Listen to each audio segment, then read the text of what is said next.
La verdad es que no sé de quién hablas. ¿Joe qué? No. No me atrevo ni a suponer. La historia de Joe Lawrence es muy poco conocida fuera de Grenada, aunque para nosotros es un ídolo local. Todo el mundo conoce su historia. Se la contaba a mis hijos cuando eran pequeños antes de irse a dormir, y ahora ellos hacen lo propio con los suyos. Joe Lawrence es una figura emblemática para nosotros, un crack del deporte, sin duda. No me puedo creer que fuera de este condado nadie oyese hablar de él. Joe Lawrence consiguió cosas increíbles, chico. Antes de él, el racismo en Mississippi era lo peor, lo peor. Joe Lawrence fue un deportista increíble, aunque estoy seguro de que nunca hubiese llegado tan lejos sin la ayuda de Mike Dawson.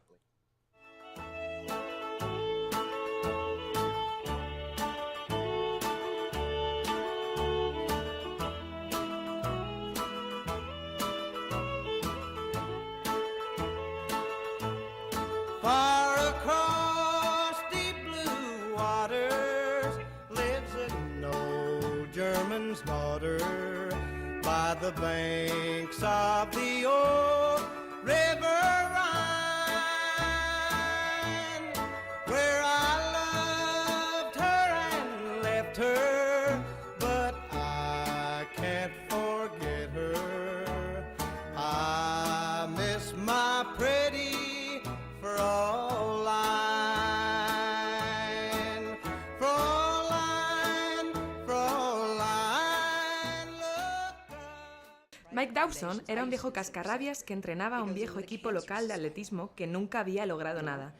Él había sido grande en su juventud, aunque echó a perder su carrera. Este era el bar de mi padre y lo veía con frecuencia por aquí. Apenas hablaba, no sonreía. Sobrevivía gracias a la pensión por discapacidad. Tenía mal la pierna derecha. Mike no era un mal entrenador. Sin embargo, apenas hablaba y estaba siempre de mal humor. Creo que nunca se tomó en serio su trabajo hasta que apareció Joe. Eso lo transformó para bien, sin duda.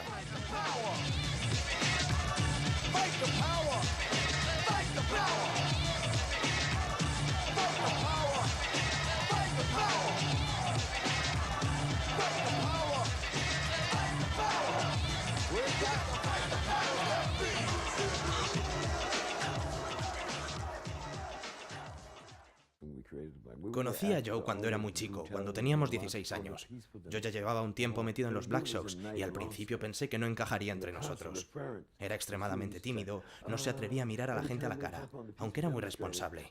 Pero ¿sabes qué? Enseguida se convirtió en uno de los mejores de nosotros. Con él logramos nuestros mejores golpes. Sabía cómo hacerlo, tío. Siempre lo tuvo muy claro. Los Black Sox eran una pandilla tremenda de Grenada en esos años. Tampoco es que actuaran con excesiva violencia y parte de sus acciones tenían mucho aire reivindicativo. Pero recuerdo un par de golpes suyos que nos dieron mucho trabajo. El de la jabonería fue brutal. Joe se juntaba con ellos por necesidad. No era mala gente. Siempre estaba preocupado por su familia y por sus 4 hermanos pequeños. No le costó convertirse en uno de los más astutos. Mi abuelo siempre me habló del día que conoció a Joe, aunque a estas alturas son pocos los habitantes de Grenada que no sepan la historia. Joe acababa de dar uno de sus asaltos con los Black Sox a una jabonería de Grenada. Kroger creo que se llamaba. El asalto fue brutal. Intentaron hacerse con varias cajas de jabón para vender en el mercado negro y entraron en la jabonería Kroger por la noche.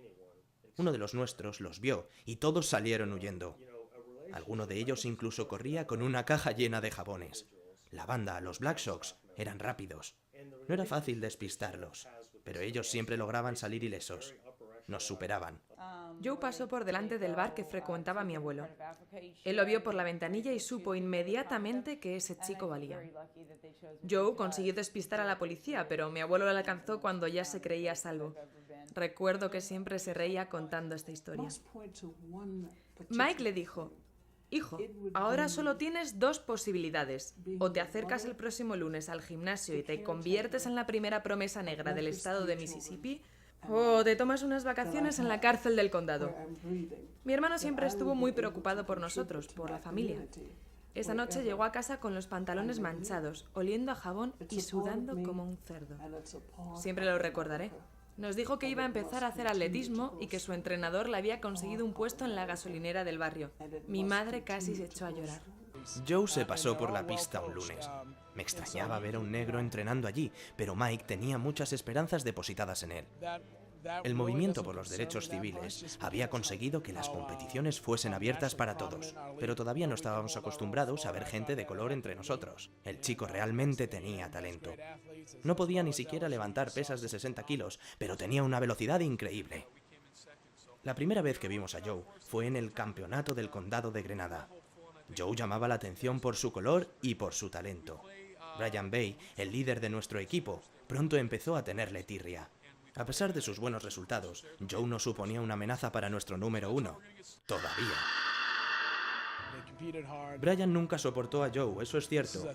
Supongo que veía en él un futuro rival, que además era negro, pobre, salido de la nada. Él, por el contrario, era alto, rico, rubio y antiguo discípulo de Mike. La salida de Brian del equipo de Grenada había sido muy polémica en su día. Nunca supimos por qué se fue. Mike se encerró en sí mismo. Las cosas le iban muy bien a mi hermano. Aunque acababa de llegar al equipo, ya había cosechado un par de éxitos y parecía muy ilusionado.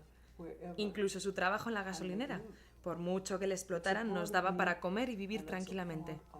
Eran buenos momentos, pero entonces empecé a tener ataques de asma. La marcha de Joe fue un palo para la banda. Seguíamos actuando, aunque a menor escala.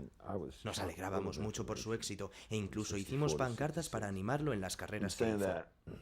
Un día recibí un chivatazo de un cargamento de tabaco que vendría por el Mississippi. Le dije a Joe que necesitábamos su ayuda y que podría sacar una buena tajada. Él estaba agobiado por las medicinas para su hermana, y aunque le dolía hacer daño a Mike, aceptó el trabajo. Todo le salió mal a la banda de Joe. Ni llegaron al río. La policía había planeado el chivatazo con el objetivo de cazar la banda al completo. Pasaron la noche en el calabozo. Mike vino alterado, le expliqué lo que ocurrió y se fue aguantando las lágrimas. Por la madrugada volvió con una cara horrible, oliendo a alcohol, y le pagó la fianza. Yo estaba en la comisaría cuando Mike llegó. Ni me miró a la cara. Tampoco a Joe. Cuando le pagó la fianza y salió de su celda, Mike simplemente le dijo que no podía seguir con él porque Mike no entrenaba atletas muertos o en riesgo de serlo. Joe se había pasado la noche en el gimnasio entrenando. Al día siguiente, cuando llegamos a la pista, encontramos todo el garaje desordenado. Los tacos fuera de sus sitios y un atleta negro levantando pesas de 60 kilos. Mike llegó media hora tarde. Estaba todavía borracho y con cara de no haber dormido. Al ver a Joe levantar esas pesas, le devolvió la esperanza. Joe estuvo entrenando a lo loco durante 3 semanas. Además, habían encontrado una solución para mi asma.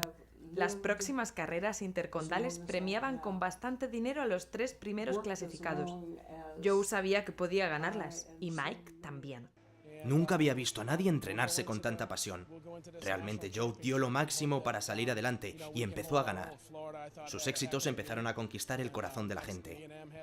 Grenada ya tenía un ídolo deportivo al que aferrarse. Negro por primera vez.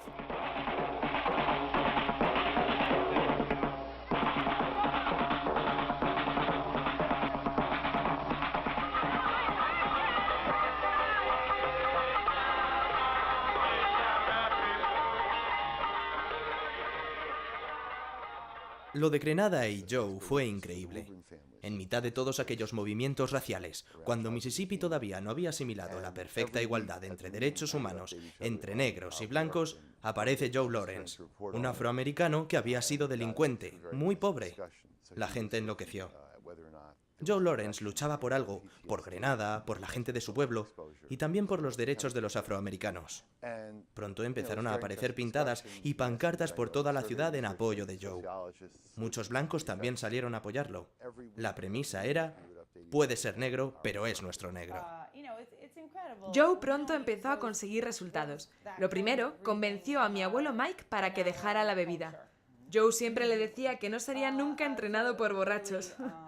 Eran como hermanos. Era maravilloso escuchar a la gente hablar sobre ellos, ¿sabes?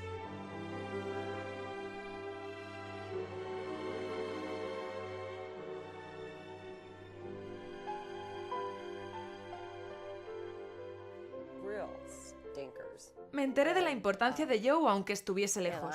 Había recibido noticias de un atleta negro de Grenada que había ganado o competido muy bien en carreras comarcales. Pronto supe que mi padre, al que no veía desde hacía 5 años, era el responsable del éxito de este chico. En ese momento no supe cómo sentirme. Hacía tiempo que no veía a mi padre motivado por nada y entonces estaba leyendo que Joe Lawrence tenía aspiraciones de ir al campeonato estatal de Jackson y que Mike Dawson era su entrenador. Era como si el mundo se hubiera vuelto loco. No les costó demasiado clasificarse para el campeonato estatal de Jackson. Claro, con Joe en su equipo. Hubo un par de carreras duras en las que Brian y Joe se volvieron a enfrentar. Era indudable que Joe despertaba mucha más admiración. Todo Grenada se había movilizado y tanto blancos como negros apoyaban a Joe. El pueblo se volvió completamente loco para apoyar a mi hermano. Los Black Sox no podíamos dejar a uno de nosotros solo en Jackson. Sabíamos que teníamos la obligación de ayudar a un hermano. Hasta los blancos nos compraban sus pancartas. No sé, tío, era espectacular. Ver a gente blanca contribuir y todo eso. El campeonato de Jackson fue una fiesta. Con todos los movimientos raciales en su esplendor, lo de Jackson podía o ir muy bien o ir muy mal. Las clasificatorias fueron pura tensión. La última prueba, fue un horror. Brian le hizo perder la última prueba clasificatoria. Le hizo una jugarreta.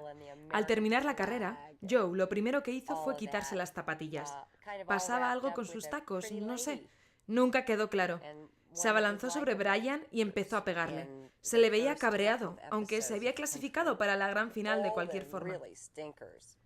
Mi padre intentaba separarles. En las gradas las diferencias entre blancos y negros volvían a aparecer.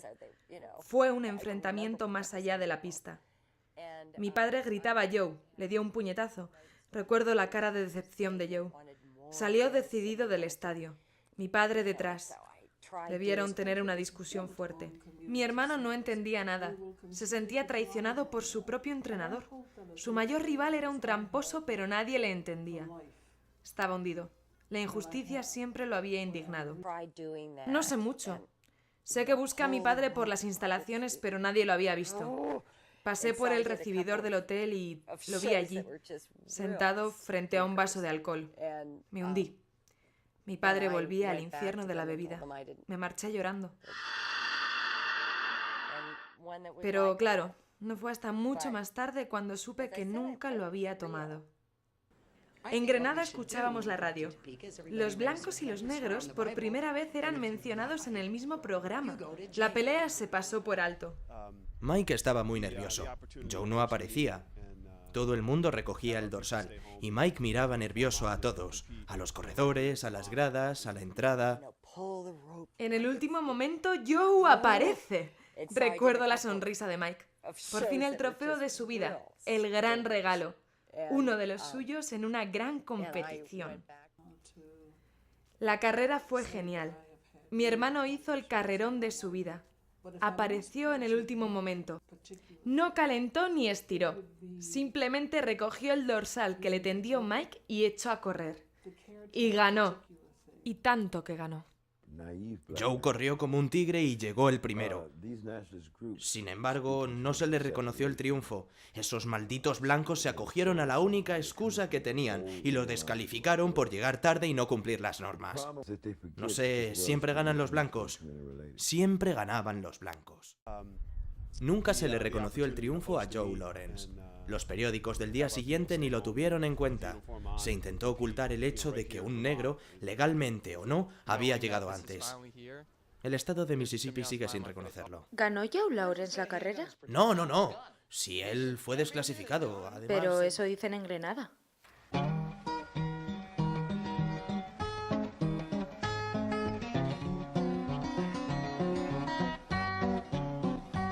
Oh, baby, let me be your salty dog. I'm gonna be your man. Oh, baby, I wanna be your salty dog.